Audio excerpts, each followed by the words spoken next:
welcome to another installment of Cookie Pocket. You know us. Hello. We probably know you. Thanks for listening. Thanks, Dad. Well, I mean, I don't know. Do we know all 75 people who've watched the Fistful of Dollars episode on YouTube? Probably like 20 of those are We mine. don't. Do we know all 550 people who watched the Where Eagles Dare episode? Yeah, those are my Probably fans. not. Those are they're just here for me. Sorry. Yeah, Mitchell knows 550 people. Yes, if there's one thing we've learned by season 3, it's that Mitchell is carrying us. No.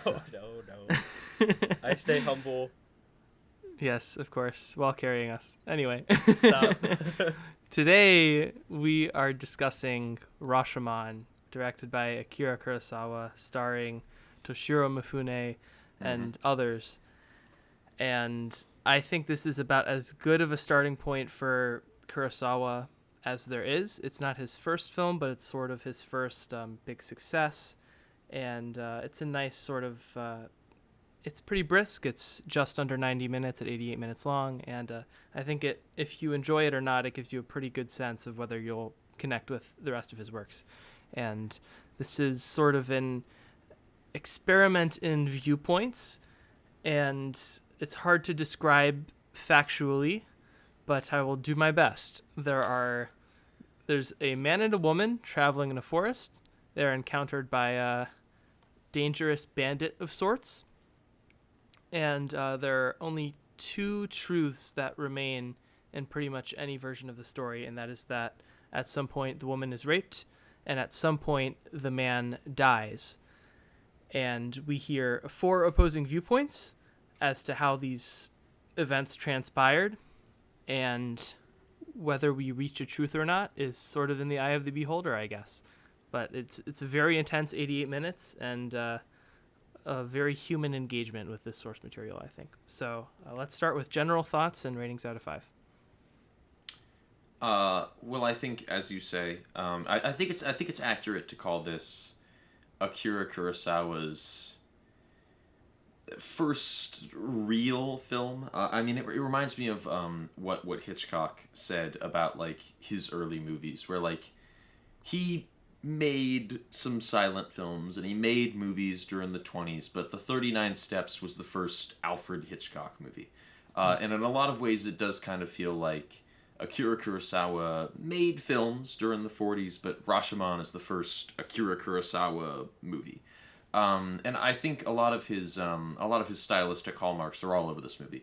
That would later be copied by other directors, the wipes especially, where that's almost been entirely appropriated by George Lucas to the point that people see wipes and they're like, oh, it's a Star Wars thing. Guilty. But yeah, I think that this is a really solid film. It's a 4 out of 5 for me. And I think that a lot of that solidity comes across in the performances and in the script.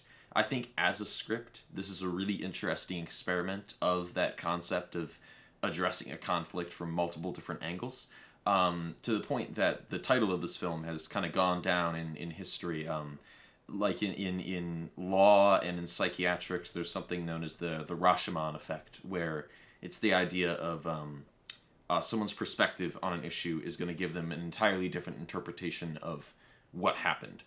Maybe not to as extreme an extent as we see in this film, where it's pretty clear that some people must be lying or deliberately tilting the truth, but in other cases we do see that just one's perspective on the intentions of something give them a different idea of what happened altogether. And I think that's really interesting. On the grounds of like production, though, I do think this film has a couple weaknesses, and you see this kind of in early Kurosawa films. Like I watched Sugata Sanshiro recently, where that film has a lot of like really dodgy lighting, and occasionally some of the framing is a little bit off. Similarly, this movie has other kind of technical problems. The focus is pretty soft and like borderline out in some shots, to the point where like the background is in much sharper focus than the actual characters. Not to the point that you can't tell what's going on, but there are clearly shots where they framed for like, okay, Toshiro, go stand out there. Okay, we have focus, and then he like moved forward a little bit, while acting in the scene because he's a very big actor who moves around a lot, and so they lost focus like just a hair. Some of the edits seem like a little mistimed, like little production issues where it's like, oh, that shot could have been a little shorter or should have been a little longer. So I think in its actual filmmaking, this is solid, but does have little weaknesses here and there. But the biggest strengths are, like I said, with the performances that are given here through all variations of the story, and those variations of the story itself. When I first watched this, it was quite drawn out for me, but watching it this time, it went right by. I like got up to like get a drink or something halfway through, and I was like, oh wow, we're halfway through. This feels like 20 minutes. Yeah. And it's not a long movie by any means, but still, like 40 minutes going as fast as 20 is still an achievement, I would say, for any film. Nice. I like this movie. It was pretty cool.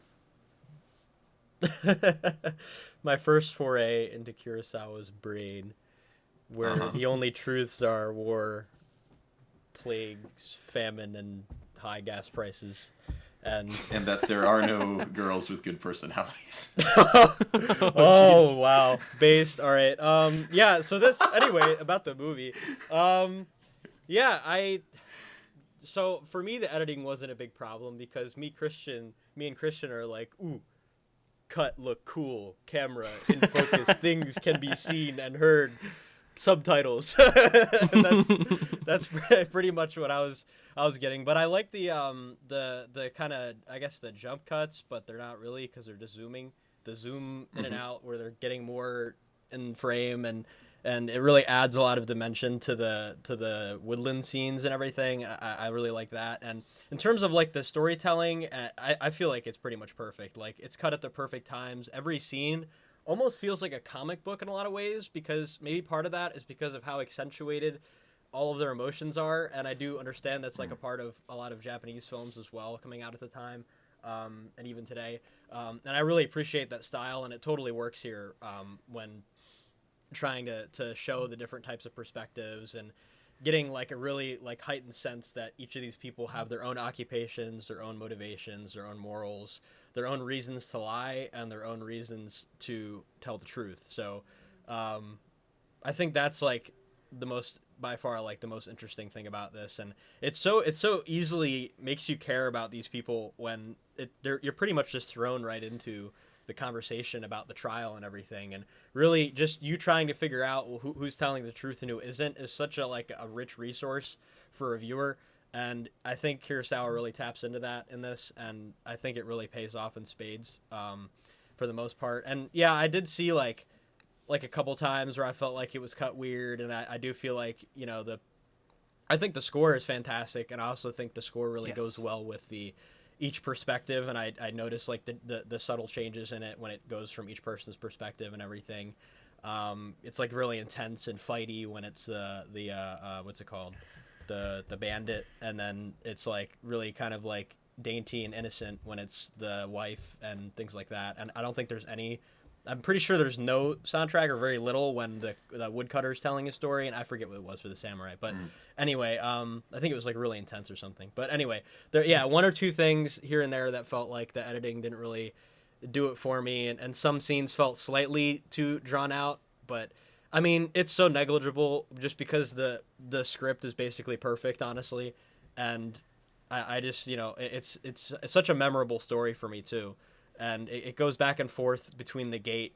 That timing is perfect and everything. So overall, I really enjoyed it, and I look forward to seeing more screen wipes. Yes. I'm glad you guys got something out of this. Let's say I kept a 5 for this. The first time I watched this, I was totally blown away by it. Like, one of the best first viewings ever. Rattled my brain, drove a man insane. He angrily texted me that I hadn't given it a 5. Yes, I was Give it a upset. 4.5. I was very upset with 3 that. in the morning. Yeah, this was Up to it. I may have mentioned this in another installment, but this is I watched this in a span of time where I was for COVID reasons basically just in my dorm all the time.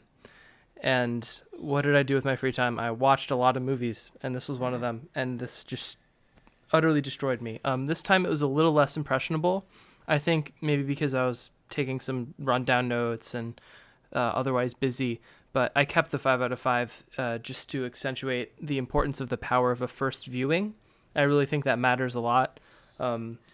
And sometimes, I get very stringent about my spoiler warnings and you guys tease me and whatnot. But I do think a blind viewing of this is quite powerful.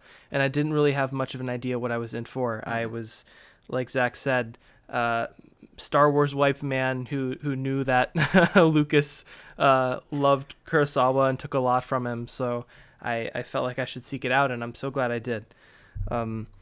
I agree with Mitchell. I think the script is basically perfect, and I was amazed by the performers, and I think a lot of the big performing is something I wasn't sure if it would work for me, mm-hmm. but I think the important part of Mifune's performance in particular is he does bring it back down, and he does have these quiet moments where he's just kind of staring blankly, and that juxtaposition is vital to making the big stuff work. While we're on the topic, what did you guys make of the performers? I guess Mifune is sort of the big name, but anyone really. Did all of the big stuff work for you? Were there moments where you fell out of it? Who stuck out? I think how you mentioned the having him actually like juxtaposing his own like generic personality trait with him being like toned down and thoughtful. I feel like between even the commoner and the woodcutter and the priest, like they were probably the three that were kind of keeping their emotions the most. And then seeing them come out of that at the very end and kind of like come into their true selves for a moment, all three of them. And then the priest finally coming to grips with everything and having hope for humanity. And I just think there's like that juxtaposition's found in like all of the characters. And especially with the, it's even more accentuated with the medium and the samurai coming back through his wife. I thought that totally worked, even with the eyebrow change and everything. I think that totally, it was really funny at first for me, but yeah, I think that totally works. And yeah, I mean, the performances are honestly, it totally matches exactly what they're talking about. I was totally convinced that everything that they were talking about was what they actually believed, or what story they actually manipulated was what they wanted to put out. And I just was even though a lot of their stories felt fictional, especially going back and seeing it play out as they explain it, it's just like the way that they're explaining it, like they've convinced themselves, they're like so selfish and self-interested that this is the truth that they want to establish. And I think that's like essential, because it's so easy just to be like, oh yeah, like they don't care about whatever happened, or like they're like, obviously this isn't true because of the way that they're talking about it. But even like towards the end, like when like the first one, I'll say for the bandit, he didn't remember where the dagger went, and he was like he actually looked like he was questioning like where the dagger went and everything. Or like when the commoner's questioning the woodcutter about the dagger, and then he's like, the commoner kind of freaks out on him, and then the woodcutter's like ashamed of himself and everything. You can totally see that shame, like he instantly reverts. And I feel like having those accentuated personality traits, it works so well when it juxtaposes, and it makes the effectiveness of their conversations all the more believable and all the more effective, I guess, to reuse a word. Yeah, I think the reason I really like the bigger aspects of Mifune's performance here is that I think it's pretty apparent that he's putting on an act. Like even the character is putting on an act. That very much feels like, oh, he's trying to startle his handler, the person who's got him tied up in the court. Or when it happens in like his memory of what happened, he's kind of like puffing himself up in his memory. He's making him this like he's making himself into this almost like caricature of what he actually was, or what he wishes he was. So he's much bigger than he would actually be. Whereas in other people's perspectives on what happened, he behaves differently. He's much quieter, or he's much more reserved, or he's even like less prepared for the situation. But I think Mifune is kind of the standout. He's the one on the poster after all, or at least the original Japanese poster, and the Criterion poster as well. But I do think there's other really good performances in this too. I think the man who plays the samurai, whose name I don't recall, but he has a lot of really great facial expressions in this, especially in the wife's version of the story, where so much of that story hinges on the way that he looks at her and the way that he reacts to her interactions with the bandit throughout. A lot of that has to come across through his eyes and through what he's communicating, and I mean, you can say you can bring up the typical Kuleshov test, which is the idea in editing that, like, if you show a neutral face and then cut to something, the audience interprets the meaning of that neutral face based on what they've shown. So the original example used in Russian editing was, like, they had this frame of, like, a neutral faced man, and then they showed a bowl of soup and then cut back to the man, or they showed the neutral man and then cut to a scantily dressed woman and then cut back to the man, and based on every version of this kind of, like, scenario where they'd cut to something else and then cut back, people would say, like, oh, I can see the hunger in his eyes, so I can see the mourning in his eyes, in like versions where they'd cut to, like, a coffin in between or something like that. And I think you can bring up a similar thing with the samurai, but I also think that you have to have, like, a presence and a knowledge of what's going on in the scene as an actor to make that work.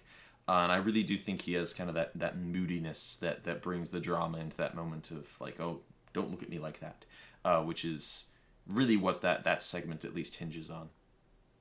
Definitely, yeah. I was blown away by Mifune, but even more so, I think who stuck out to me the most is Machiko Kyo, who plays the wife, Masako. And in terms of differentiating between each account of what transpired, I think she does the most work in terms of, because there are versions where she antagonizes her husband, where she questions his honor for not fighting for her, and there are versions where she's totally broken down and the victim. And somebody on Letterboxd called this film feminist and also totally not, and I think that's pretty succinct. Obviously, feminism literarily and politically meant something very different in Japan in 1950 than it does in the States in 2022. But I think it's worth mentioning. And I think it's complicated even more by the medium who communicates the samurai's version of the events after he dies.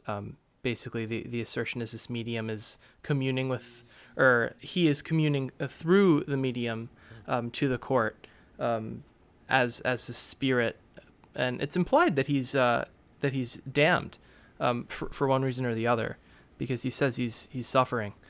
But I think it's worth noting that the medium is a woman, because there's definitely this engagement of these cultural ideas of women being dishonest, or this threshold for dishonor being a lot easier. I mean, there's this whole sequence where after Masako is violated by the bandit, that the samurai is basically done with her and denies her as his wife or whatever, because through some twisted way she has compromised her honor, even though she hasn't.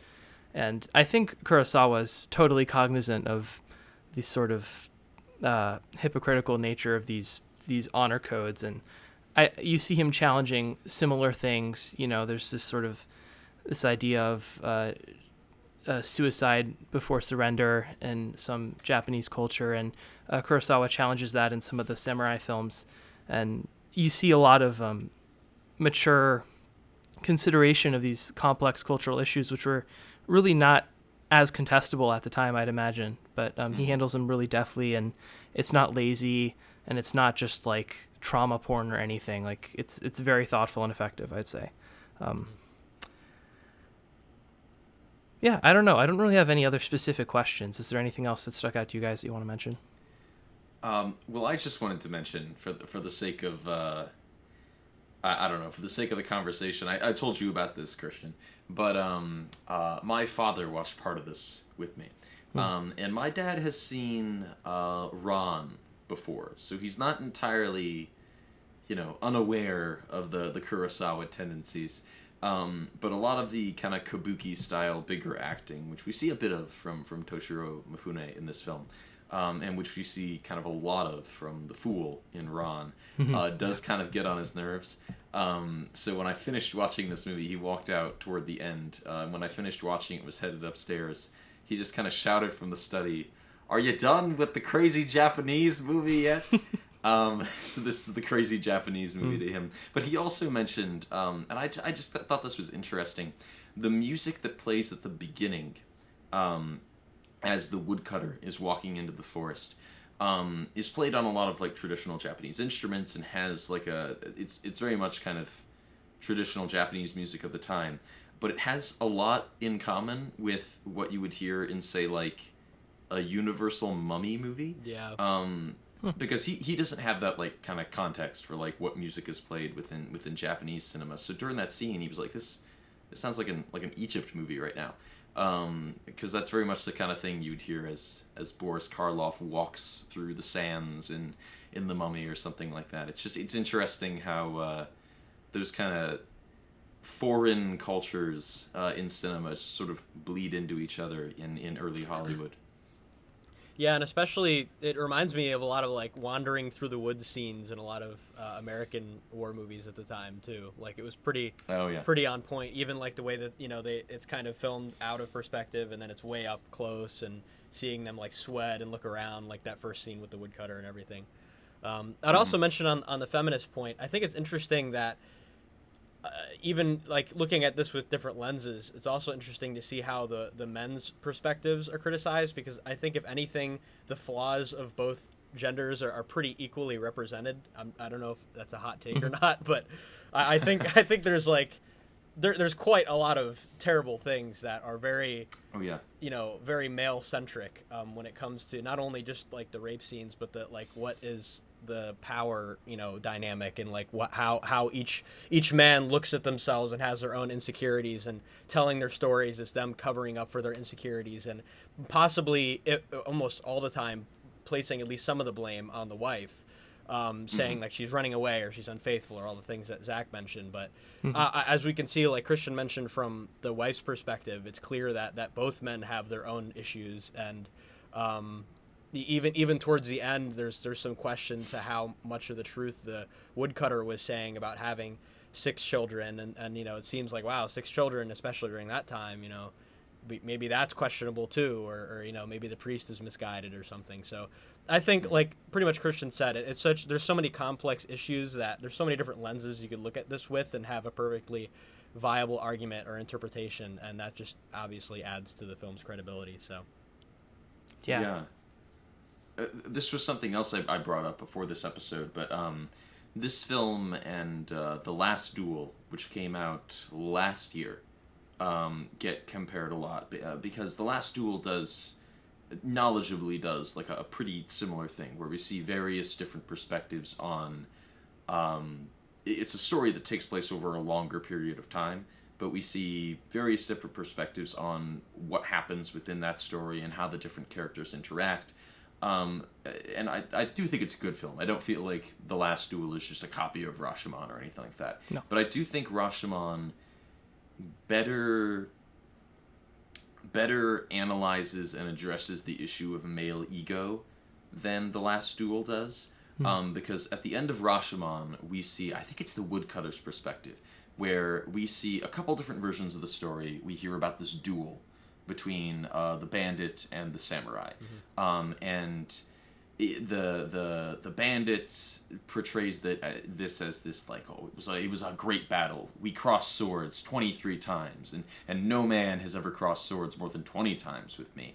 And then in the woodcutter's version of events, we see that it's just this like embarrassing scrabbling mess. Yeah, where like at one point they meet swords briefly, and then both like basically run away from each other, and the samurai just like hacking at some leaves like blindly, and it's this really kind of pathetic fight.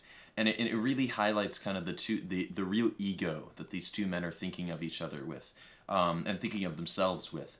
Whereas in The Last Duel, we also get a fight at the end, but Matt Damon and Adam Driver get to have like a gritty, bloody, manly battle, and they get to be these strong men who are going to fight to the death. And I think that does kind of subtract a bit from the deflating that the rest of the movie tries to do to them. So just something that occurred to me as perhaps not a weakness, but a greater strength of Rashomon than of The Last Duel. Yeah, I agree. I saw The Last Duel as well. I think we both gave that one a 4. Yeah, Zach? I think so, yeah. Yeah. Pretty good. That was Ridley Scott. And I think, The Last Duel is a lot more cognizant of sort of the cultural moment in terms of sexual assault. So, but I agree with what you have to say about the male insecurities point. I think I've garnered a reputation on this podcast for disliking open endings and disliking sensitive material in film in a lot of cases. And this does both to the extreme, I think. And it just totally works for me. And I'm not sure why, but it does. Says I a highly lot about recommend you, doesn't it? You're just ending your own career today, Christian. Yeah. Yeah, I know everyone thinks I'm a bad person, but I'm actually this kind of bad person. Get your facts straight. No. This is important. This is an important piece of film, and if you're a Star Wars fan, if you're anything, it's just like it's so entertaining. Like I will really, really harp on what Zach said earlier. Like it goes by so quickly. I know there's probably people out there thinking, "Oh, this isn't black and white. It's subtitled. It's from 1950." This is like so much faster than The Last Duel, I would say. Really, it goes by so quickly. I might say if you're a Star Wars fan, start with like The Hidden Fortress, because I think that one has maybe a little more in common with what you might be familiar with. But if you're looking for the shorter one, Rashomon is definitely it. Watch both of them. Yeah. Any final thoughts from you guys? I think I pretty much encompassed my final thoughts. I liked when the medium spun around on the ground. That was funny. Oh, me too. I did want to mention. That reminds me. I've brought up this reminded me. I've brought up sound editing our last few episodes, but this does have really good sound editing. I mean the there's like a simple like tinny reverb that's put on the medium's voice when she's communicating for the samurai that I think is really effective and kind of spooky. But then also in the way that the film cuts around sound, it's really effective, where we often cut from auditory chaos to supposed peace. So we cut from the roar of the rain to the quiet of the forest. Or we cut from like the noise of battle, or the noise of the court, or the noise of tension and conflict and a really loud score to soft rain. There's lots of really quick cuts on weather or nature or sound that help to move the film along in an auditory way. Yeah. I think there's a sense in which what we're doing here is kind of an abomination, because I just feel like this film is so experiential. Like I can't really properly describe why it works. I don't have that vocabulary, but this is a 5 out of 5 for me. It's one of my all-time favorite films ever, and highly recommend it. All right, week in review. Sure, yeah, I can week in review. So I listen to a lot of music. I might not necessarily listen to it the right way, according to Christian from 2 or 3 years ago. Okay. But not an intended pot shot. But I do listen to a lot of music. Nonetheless. And right now, I'm listening to Elvis. I'm listening to his entire studio discography. So I'm listening to all of his studio LPs. And this morning I listened to He Touched Me, which is no way a kind of unfortunately titled album, but it is Elvis's third gospel album, and his final gospel album, and it was the second album for which he won a Grammy, the first one for which he won a Grammy being his second gospel album. All right, I got it straight. Yep. Lots of numbers there. But I think this is his best gospel album, personally. I gave this a 4 out of 5, and I'm not a big fan of faith-based or religious music because a lot of the time I feel like there's a resistance to a lot of like style, or there's a resistance to real like flavor or taking risk in religious music because the focus should be on beyond God or beyond religion or beyond faith. No. But I feel like Elvis gets around that, especially on this album, where this is Elvis in his Vegas era, which a lot of people don't like, but my favorite Elvis might be his early Vegas stuff. There's lots of great horns and lots of great like sort of choral backup singers on this that help to give the music a real kind of depth that his first 2 gospel albums don't have, which typically just kind of feature him and his voice and piano, and that's sort of it. There are a few tracks where it's a little bit more, but that's kind of it. They're pretty thin. There's a real, like, the production has so much depth and weight, and you can really feel kind of the texture in the music there. And I think it's pretty powerful, like, even for people who I think would be, who, like, aren't religious or don't feel a particularly strong way about religion. I feel like you can feel the power behind Elvis's voice in this, and you get the impression that he really believes in what he's singing. Maybe you don't, but you can feel that, and I think that is emotive, and I think that's worthwhile and worth acknowledging. So yeah, I was pleasantly surprised by this one because I thought his first gospel album was okay.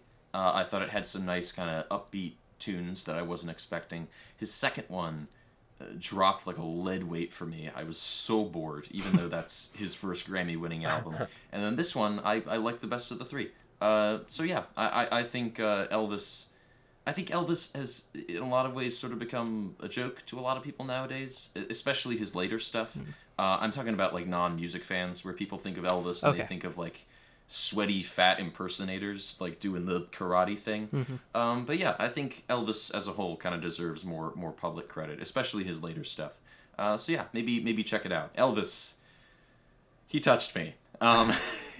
Check it out. In partial defense of your description of spiritual works, I will just say, from a musical historian's perspective, it was very much a thing for certain churches to like disallow certain types of harmony and dissonances because they were, like you said, it's no longer spiritual, or certain sounds had like these implications in, you know.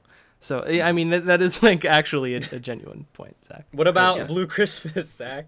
You don't feel touched by Blue Christmas? I like Blue Christmas. I don't really think Blue Christmas Here Comes is Santa a faith-based Claus song.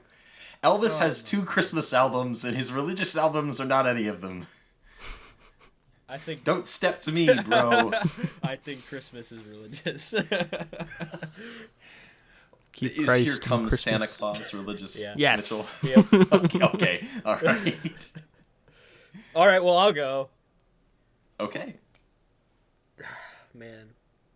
Man, I don't know, guys. I saw Rise of Skywalker, and I don't think Jurassic World Dominion is Rise of Skywalker. All right. Oh, okay. I'll also defend Rise of Skywalker maybe like 5 years from now, but Jurassic World Dominion is not that bad, guys. All right, it's not that bad. You freaking haters don't know what Jurassic Park is. All right, the main themes of Jurassic Park are very clearly translated here.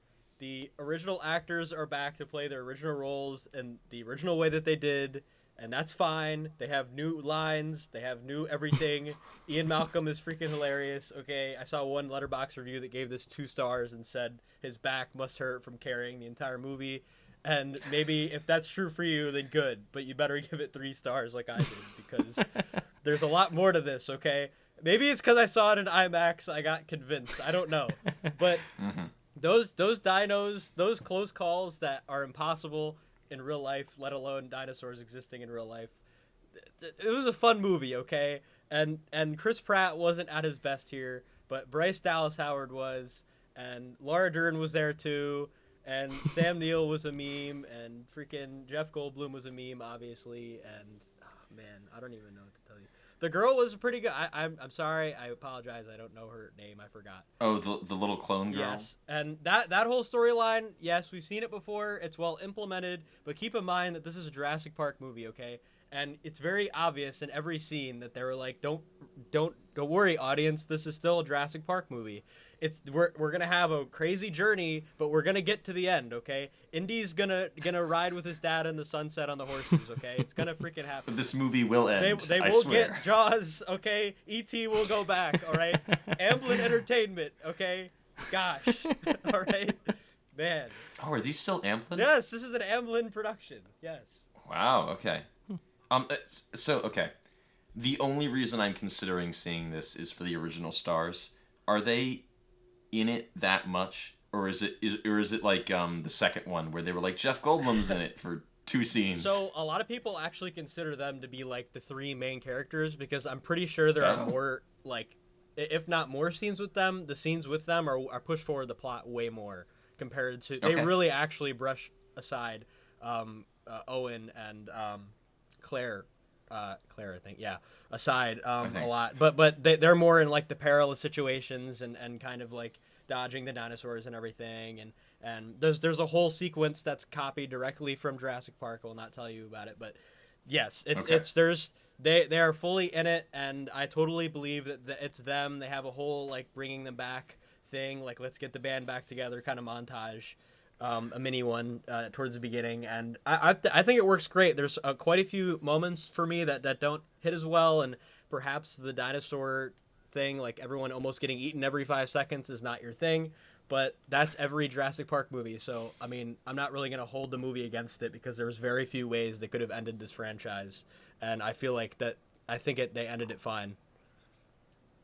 I think that's fair. Also, just real quick, Steven Spielberg is credited as a producer on this. Yes. And I think it's funny that there's so many Rise of Skywalker comparisons because Colin Trevorrow and Derek Connolly were picked to write Rise of Skywalker and got fired from writing Rise of Skywalker. Nice. I do want to point out, though, a producer credit doesn't really necessarily mean anything. Tobe Hooper is credited as a producer on the 2016 Leatherface movie, and he was dead when they made it. So... Well, you know, Spielberg is not dead when they made this, so.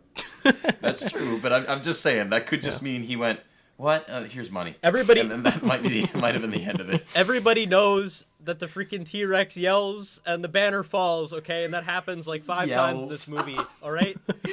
Look, I'm just picturing a T-Rex unhinging its jaw and going, ah! Hey, maybe that happens too. I don't know. They implement new dinosaurs in this too. Like, it's not completely unoriginal. Like, they attempt to add things, you know, but there's only so much you can do with the Jurassic Park formula before it's not Jurassic Park. And I feel like in a lot of ways that's kind of being pushed into a corner, but in other ways it gives room to innovate and still retain the original formula, the original themes, and seeing Ian Malcolm react to everything is just hilarious. Like, that man is so funny. Yeah. I mean, I've only seen Jurassic Park and the first Jurassic World, but I don't get why people are so, like... I haven't seen it, but, yeah. I mean, they made 6 Jurassic Park movies, man. I mean, and I don't feel like there's a lot of room to write 6 Jurassic Park movies, so you got to be reasonable at some point. I don't know. I have a strong suspicion. You can either confirm or deny this, but I have a strong suspicion that they might have brought back That Is One Big Pile of Shit. I'm putting my chips on the table. You gotta be right, Zach. I can't believe I'm agreeing with you. I don't know. Well, is it time for Mitchell to take off his headphones again? Sorry. Oh, maybe not. DeWanda Wise. I want to mention DeWanda Wise did a pretty good job. Yes. She's a great addition to the cast. I think she does fine. I think she's more interesting than Owen Grady by, like, leagues. So, I don't know. I think she was really well implemented. Yeah. She's like, ooh, I like planes, and that's basically... But she plays that off really interestingly. All right, I can take off my headphones. Oh, yeah. Obi-Wan. Congratulations to DeWanda Wise, graduate of our high school. Yes. Okay, high school. All right, I'm gone. Now we all get ducks together. Excellent. Yeah. Where did she go to high school? Yes. All right. And now it's time for another installment of Obi-Wan Kenobi. Spoiler warning still, but we'll be publishing this considerably after the series will have concluded. So I figure anyone who's listening is not really has either seen it or doesn't care. But this part was a massive improvement from part 4, and basically saved the show from the brink of mediocrity and despair for me. I landed on a 5 out of 10 for part 4. I landed on a 9 out of 10 for part 5. It is by far my favorite episode so far. And it's only 42 minutes, but it's by far the most eventful. And they brought in Cookie Pocket mention-y Pixar legend Andrew Stanton to co-write. He got a co-writing credit on this episode alone, which I think, if the rumors are true, my suspicion is that he wrote this episode. And these sort of head writers maybe put in a couple touches here and there just to sort of keep it cohesive. Yeah. Edited bits and pieces. Yeah. But this is super emotional. We finally get our, spoiler alert, our little flashback moment with Anakin and Obi-Wan. And it's pretty brief. It's not gratuitous. It's not like this huge Clone Wars battle or anything. But it's this nice moment between the two of them that sort of characterizes Anakin's ambition and their dynamic. And it's played for a lot of for a satisfactory dramatic moment when Darth Vader makes a similar error to Anakin when he was training under Obi-Wan. And a hot topic of this series has been Reva, Moses Ingram's character. There's been a lot of back and forth on social media about her performance and whatever, and it's evident that her performance is fantastic by this episode because we understand her character's motives more, and there's a lot more emotional complexity here, and she totally stands up to Ewan and Hayden in her performance and is like just as good, and is, to me, probably the most interesting part of the series now, because at least she's a new character and we don't know what's going to happen to her, whereas of course we know what'll happen to Vader and Obi-Wan. There's like a couple little things. I still think there's maybe a touch too much shaky cam, and just visually it doesn't really feel a lot like George Lucas's Star Wars. And I wouldn't harp on that so much if it weren't Obi-Wan and Anakin. You know, I think that's fine for The Mandalorian, but this is just so deeply connected to the roots that I feel like there should be more visual symmetry. But and I think the music, we're really missing John Williams here. There's not nearly enough memorable musical cues here, and it would send these emotional moments so much further if there were. But you know, that's TV for you, I guess. I am so nervous about the finale. I have no idea where I'll land on the series as a whole, but this episode totally delivered. A ton of action, and yeah, it's giving me some hope. Disney, please do not fumble the bag again. Okay. Well, I guess we wave to Mitchell now. Yes. Hi. And now we move into the Marvelous Cinema Tour.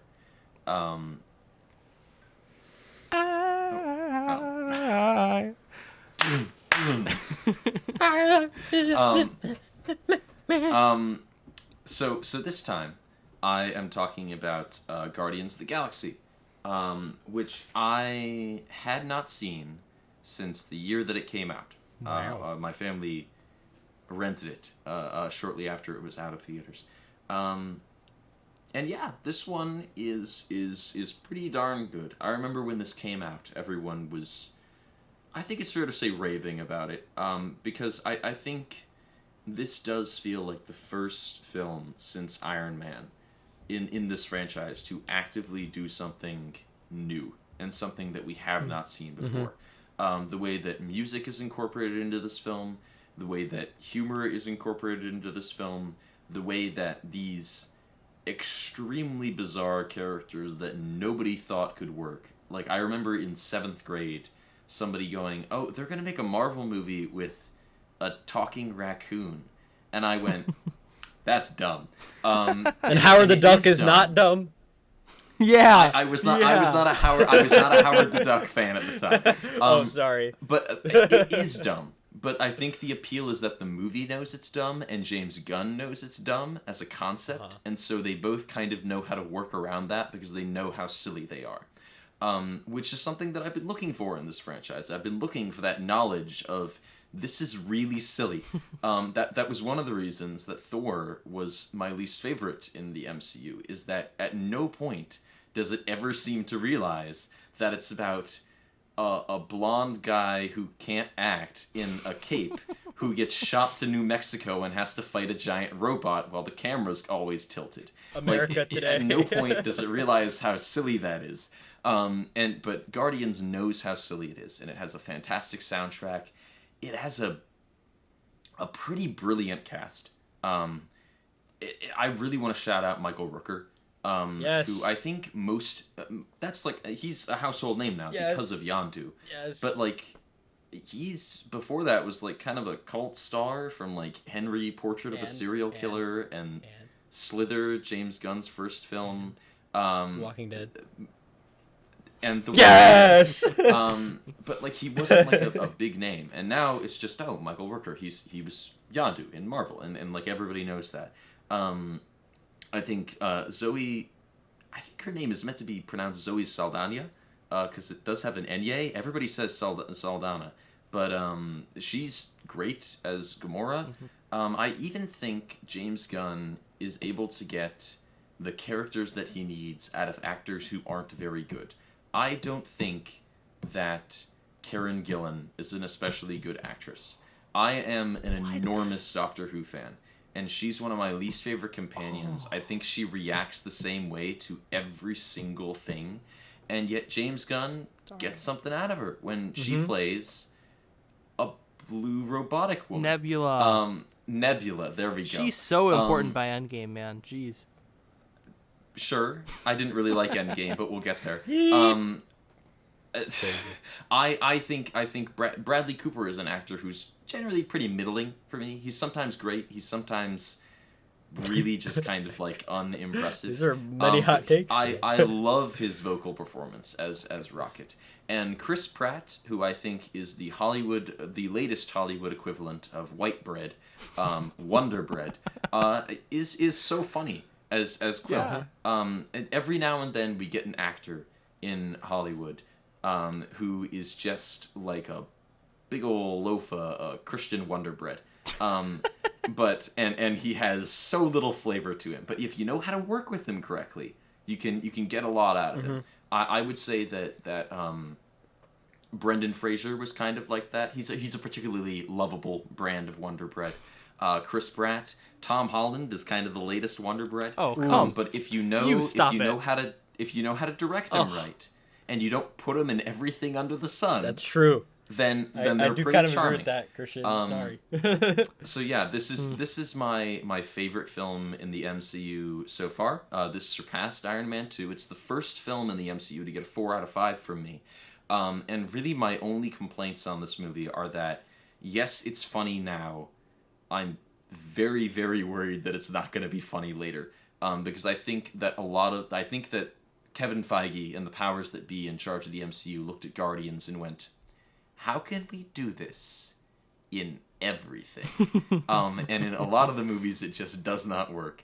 And I also think Ronan is another pretty weak Marvel villain. He makes me think of Malekith, where his kind of whole motivation is basically just, I must kill! and there's basically nothing else to him other than that he's blue and likes when people bleed on his floor. So yeah, a pretty great film, but it's not that it doesn't have its issues. So yeah, next up is Avengers: Age of Ultron, which I've said all along. This is the one that I'm dreading the most. This is another one where I have rewatched it by the time we're recording this episode, but I was really dreading this because my memories of this were that this was a 1 out of 5 really bad movie, and that nothing worked. So if I maintain that opinion or not will be seen. Oh yeah, the language bit. But we'll talk about that. I also wanted to mention, you guys brought up Howard the Duck, and so I must come up in defense. The MCU has teased me twice with Howard the Duck at this point. He was in the end credits to Guardians of the Galaxy. He was in the background of Avengers Endgame, and sooner or later, if they don't make a Howard the Duck movie, then fine, I'll do it myself.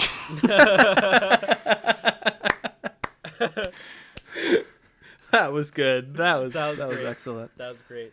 Ugh, I want to litigate you on Tom Holland so bad, but I'm gonna wait till Amelia's here to do it with me. Oh, Yeah, now you're I'll in for it. partially defend you. Yep. Does that leave us with the rundown? It does Yep, it indeed. Does. Down to run. Okay. All right, Mitchell. You're in 1950s Kurosawa court. And I run away. Oh my gosh. I'm ready. Zach, are you ready to be my medium from beyond the grave? I am. Does that mean I'm starting? Yes. Okay. Wait, I gotta be really Okay. careful right now with these Yeah. questions. Okay. 3, 2, 1, go. Mediums. 3 out of 5. Toshiro Mifune's laugh. 4 out of 5. Unseen adjudicators. 3 out of 5. The score. 4 out of 5. Egypt music. 4 out of 5. Just not understanding it. 4 out of 5. Light. 3 out of 5. Shadow. 4 out of 5. Lying to oneself. 4 out of 5. Lying to others. 1 out of 5. Having an impact on the psychiatric and judicial community. 4 out of 5. Rain. 4 out of 5. The horse. 4 out of 5. Speaking from beyond the grave. 4 out of 5. Amoral cynicism. 4 out of 5. Feminism. 3 out of 5. Or the lack thereof. 3 out of 5. Abandoned Bebe. 2 out of 5. Taking the kimono. 3 out of 5. The limits of memory. 3 out of 5. Akira Kurosawa. 5 out of 5. 1 second. Madman Mifune. 4 out of 5. Time. I'm glad there was a follow-up to that feminist one. Now you don't know how I feel about anything.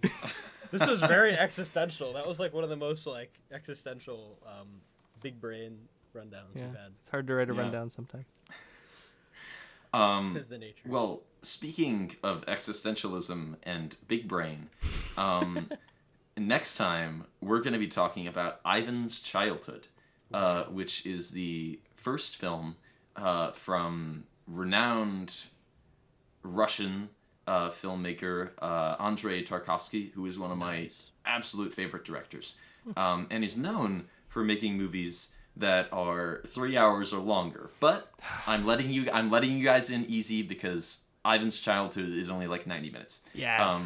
So Let's it's a go. nice intro to the style without having to go all in on the style. I'm not going to make you watch on the 4.5 hour cut of Andrei Rublev, which is only his second movie. I can talk about I can talk about him forever. So yeah, if you're interested in seeing what we think of Ivan's Childhood, which I'm definitely interested in seeing what Mitchell and Christian think of the film, then tune in next time. Yes. Come on, Zach. Bradley Cooper was so good in Licorice Pizza. Okay, well, this has been Rashomon. He was not so good in The Hangover. Was anyone so good in Back Hangover? and forth. Anyway, back and okay, forth. okay. Okay. And is there who's right? What is the universal truth? There is no universal truth. It's all Bradley meaningless. Cooper-